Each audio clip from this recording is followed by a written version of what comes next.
Alors nous sommes le vendredi 10 février 2017, nous sommes à Aix-en-Provence, dans les Bouches-du-Rhône. J'ai quelqu'un à côté de moi, j'ai lui demandé de se présenter, bonjour. Donc je suis Marie-Christine Vergiat, je suis députée européenne du Front de gauche, élue depuis 2009, réélue en 2014 donc. Si vous me permettez, on s'est vu il y a quelques années à la Seine-sur-Mer. Vous en gardez vous et moi un bon souvenir? Tout à fait. Je suis toujours ravie de me balader, si je puis dire, dans la circonscription et de rencontrer les électeurs, les citoyens, les militants.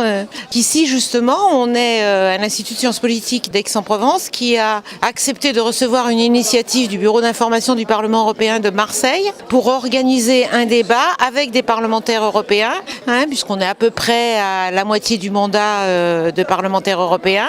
On a été élus en 2014 jusqu'en 2019, autour de deux thématiques, la question de l'Europe sociale et la question de l'Europe de la citoyenneté. L'endroit à Aix-en-Provence, où sommes-nous ici? À l'Institut d'études politiques. J'étais avec deux autres parlementaires européennes, deux autres parlementaires élus dans la circonscription. Sylvie Goulard, qui appartient au groupe libéral au Parlement européen, qui est une élue du MoDem, et Sylvie Guillaume, qui est une élue socialiste. Les débats d'aujourd'hui, ça tenait sur quoi? Les débats ont porté sur les thématiques, d'une part sur la question de l'Europe sociale, sur la question du fonctionnement des institutions européennes, je dirais beaucoup, et aussi sur les contradictions, les raisons pour lesquelles le sentiment, le hiatus peut-être entre les citoyens européens et les institutions européennes ne cesse de croître. Pourquoi les nationalismes, les populismes, entre guillemets, le terme mériterait d'être défini, progressent, en prenant notamment l'exemple de ce qui s'est passé autour du Brexit,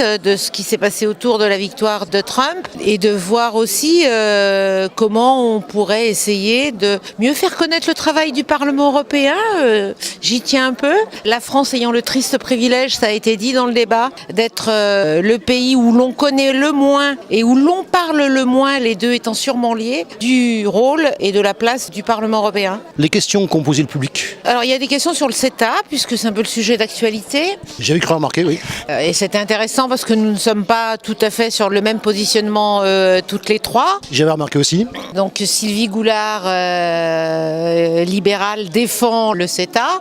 Sylvie Guillaume, comme moi-même, voteront contre le CETA au Parlement européen. Sylvie Guillaume a peut-être une position un tout petit peu plus nuancée que la mienne. Et on a parlé aussi de quelle Europe est en train de se mettre en place, le rôle des institutions européennes, le fait que les États ont de plus en plus de poids dans le fonctionnement des institutions européennes et dans les politiques, le fait que les chefs d'État et de gouvernement jouent un peu avec le feu par rapport à la question européenne, c'est que l'institution européenne, ça n'a pas été dit comme ça, mais je pense qu'on peut le dire comme ça, qui est la moins transparente en réalité est le Conseil, que c'est particulièrement vrai en France, puisque le chef de l'État ou le chef du gouvernement n'ont aucun compte à rendre au Parlement français en la matière, alors que dans la majorité des autres États membres de l'Union européenne, un chef d'État ou de gouvernement ne peut aller au Conseil sans avoir un mandat de son Parlement, ce qui est sûrement une des choses importantes qui serait peut-être intéressant d'évoquer dans le cadre de la prochaine campagne présidentielle. Je le dis parce que c'est une des propositions que j'ai faites ce matin.